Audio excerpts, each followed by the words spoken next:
Barbell back squat.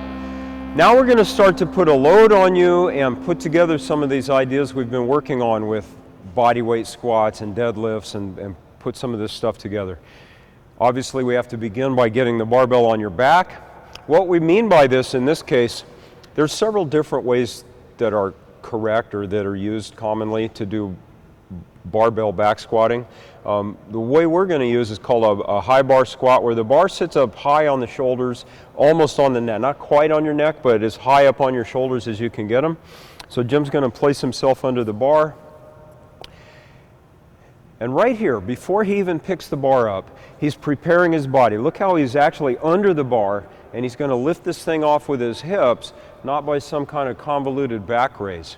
He's also already engaged his shoulders. He's pushing up into the bar. So go ahead and pick that up. Take a few steps back, give yourself some room, and let your shoulders drag, Jim. Just let them slump. This is not it. Right now the bar is mashing into his neck, top of his shoulder, maybe his part of his spine bones. Doesn't feel good. The elbows have dropped under. It's going to be hard to keep it on your back. Instead of that, Jim's going to push up into the bar hard, and you can't see it from this angle, but his muscles here, pushed up into the bar and made a nice, I don't know if soft is the right word, but a nice place to hold the bar. And he's actively holding this thing up. Push up into the bar.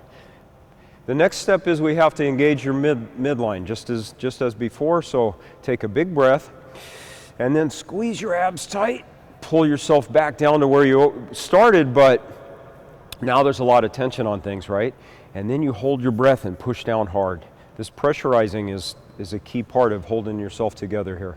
So big breath, squeeze your abs hard, and push your pressure down. Then when the move actually starts, it starts right here, hips back. Sit back and down. His weight stays on his heels the whole time, and he's stopping where he has to stop in order to keep his spine neutral. This is a nice lumbar arch. He hasn't let anything go yet. On the way up, he stays on his heels, drives up through his heels, spine stays neutral, back up to the start.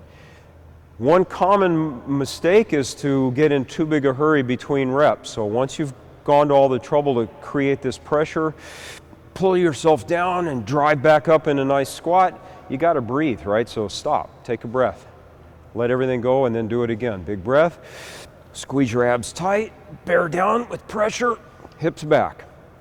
Sitting back on his heels, driving up through his heels, like so. This is the high bar back squat. I'm going to ask, Jim has been stopping where he needs to, like I mentioned a minute ago, in order to keep his spine neutral. This time he's going to go a little too deep for him. This is another really common mistake. So start as before, pull yourself down in the squat, sit down, and he's gone too deep now. He tried to get as low as possible, and he did it by sacrificing his neutral spine, which now looks like a train wreck. Come on up. See this? Do one more like that, please. And look at this little bit of wiggling around that he's allowed into his spine. Not good. Stay away from that under a load, right? Don't do this. Come on up, right? One other quick fault, while we're on the subject of faults, is shooting your butt out from under you. So take a big breath and come down to the bottom, please. And this time as he comes up, he's going to keep a nice neutral spine, but his hips come up too early and shoulders come up like separate seesaw kind of motion. That's not it either. That's not it either.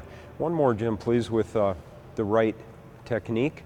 Hips and shoulders come up together, right? There's a couple of good squats. Nice, thank you. So the proper stance for a squat begins with the feet roughly hip width, slightly wider than hip width, and toes are out a little bit, maybe 5 or 10 degrees on each side, something like that. So go ahead and squat, please, Jim.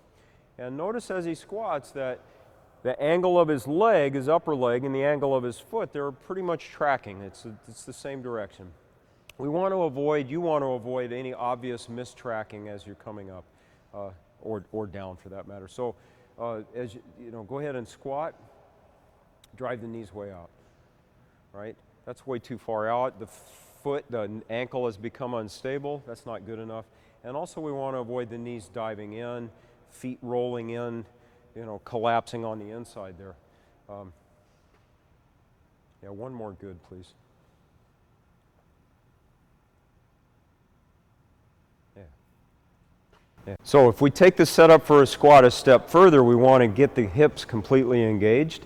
And a really nice cue for this, get this from Kelly Starrett, is once your feet are set, I'm going to torque out, externally rotate or try from the hips. What we're really doing is rotating out here. And if you take a finger or two and shove them right in the middle of your glute, you will feel those glutes turn on.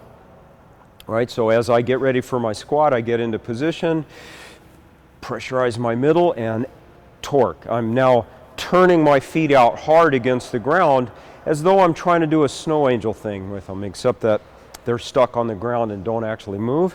Right, everything's tight, add that torque, and I keep the torque on all the way down and all the way up. I'm feeling that twisting pressure. So when you get under a barbell, feet in the right position, toes out at the right angle, take a breath, pressurize, and now hip torque. I'm torqued out hard against the ground, pull myself down against that pressure, and I add that torque all the way back up.